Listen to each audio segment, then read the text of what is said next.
E, para mim, eu costumo dizer, o CQC foi o primeiro programa nativo digital brasileiro, né? E até foi um case mundial o CQC, né? Teve algumas matérias que saíram no Wall Street Journal, New York Times e tal, sobre o CQC nesse sentido, de que era um programa de humor que tinha um engajamento na internet que a televisão ainda não tinha, né? E tinha um E engajamento político crítico, tinha. forte, não Até é? hoje. É, Até, é. Até até hoje. hoje. Até hoje eu acordo, tem alguém me cobrando de alguma coisa que aconteceu no CQC, entendeu? É Eu incrível. me lembro de um, acho que foi o Bolsonaro, É, sendo entrevistado por algum dos meninos ali do CQC, que falou sobre, como ele costuma falar, sobre os malditos gays, é, que alguém só é gay se não for bem educado, que os filhos é, dele é. nunca seriam gays porque foram bem Foram educados. bem E educados, você deu, exatamente. foram muito bem educados. E você deu uma resposta, e É. eu nunca mais me esqueci da sua resposta. Ah, que Você bom, disse cara. que tinha uma filha gay morando em Nova York, e aí passou-lhe uma descompostura paterna necessária de uma É, pedagogia é, absolutamente irrespondível, porque eu também tenho um filho gay e, e que me deu a honra e o privilégio de nunca me tratar como alguém que não pudesse saber. claro. Ele chegou a mim com 18 anos de idade e disse: Olha, você criou um homem corajoso, claro, explícito, a tal ponto que, sendo você quem é, e naquele tempo eu carregava uma multidão de responsabilidades de natureza religiosa, Sim, sim. evangélica, era presidente da Associação Evangélica Brasileira. Ele disse: Eu sei qual é o peso que está É, sobre você, mas você me criou para não me evadir. é. E eu quero dizer a você que eu nasci gay desde que eu me entendo.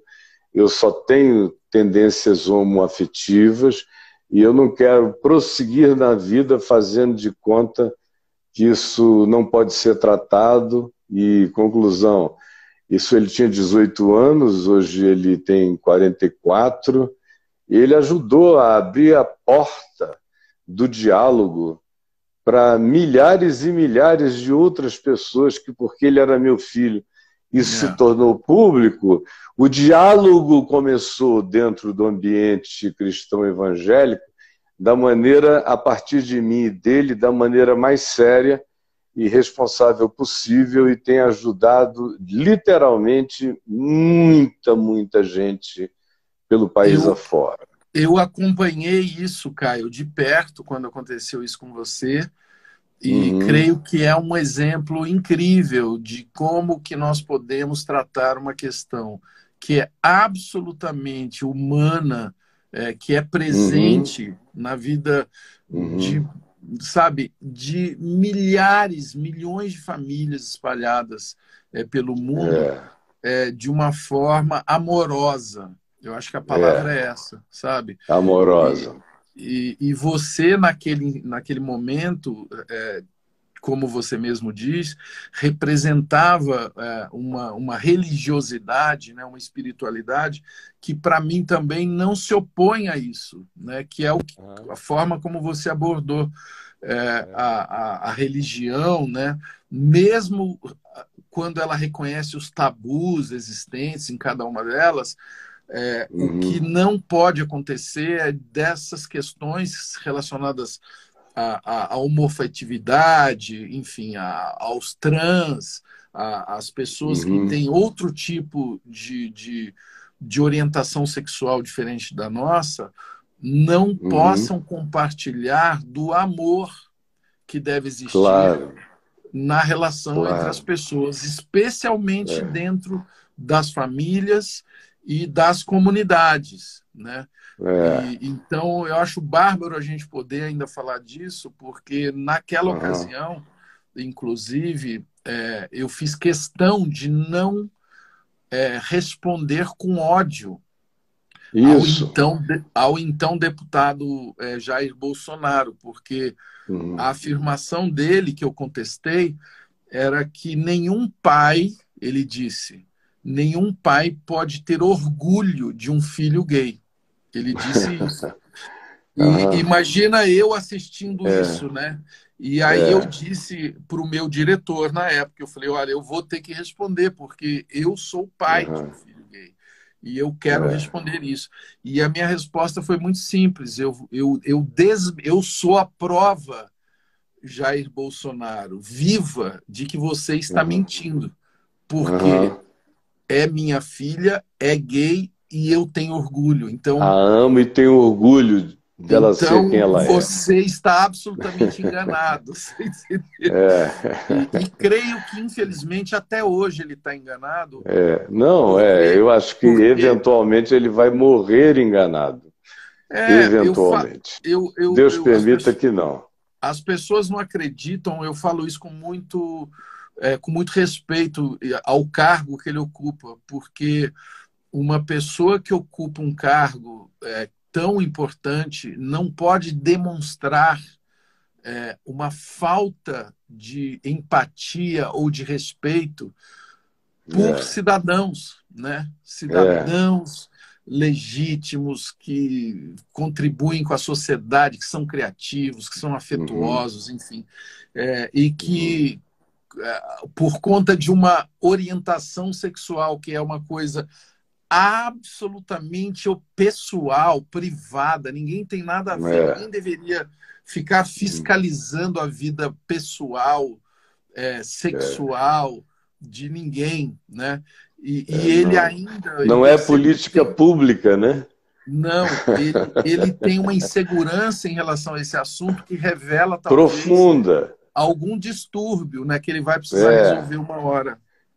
Se a gente estivesse falando num outro nível de natureza psicanalítica, eu não teria o menor titubeio em dizer que ele é absolutamente mal resolvido ou não resolvido ou perturbado com relação a essa temática, porque poucas coisas emulam tanto a alma do homem quanto esse tema. É um tema meio de vida ou morte na ideologia dele. Não é? E não precisa, né? Pelo amor de Deus. Não precisa ser. Qual é o problema se o Carluxo tiver outras preferências? Nenhum. Em que isso muda? Os grandes problemas do Carluxo não têm a ver com essa preferência, se fosse o caso. Se fosse o caso, seria por outras expressões de pensamento, de raiva, de ódio, de intransigência, de não aceitação humana. É aí que reside o problema. Mas nessa escolha, pelo amor de Deus, fiquemos fora.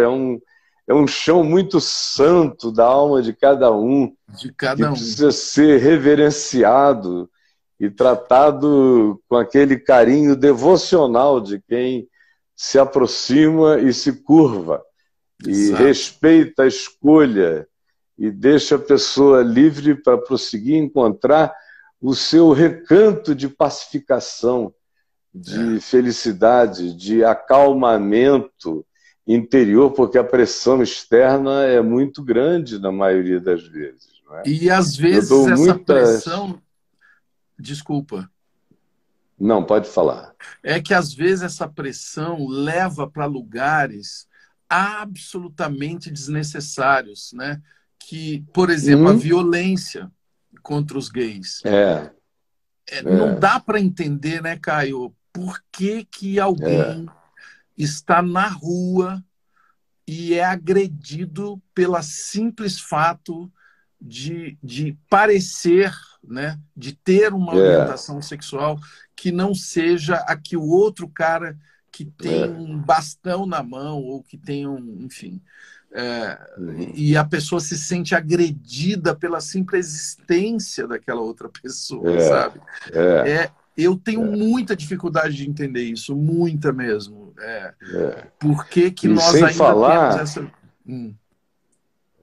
Sem falar naqueles outros aspectos de natureza psicológica e existencial que tem a ver com a vida do gay ou LGBT, seja como seja a autodefinição, a autopercepção identitária ou de prática ou escolha ou tendência sexual do indivíduo, o que isso pode produzir quando é tratado com esse tipo de repressão.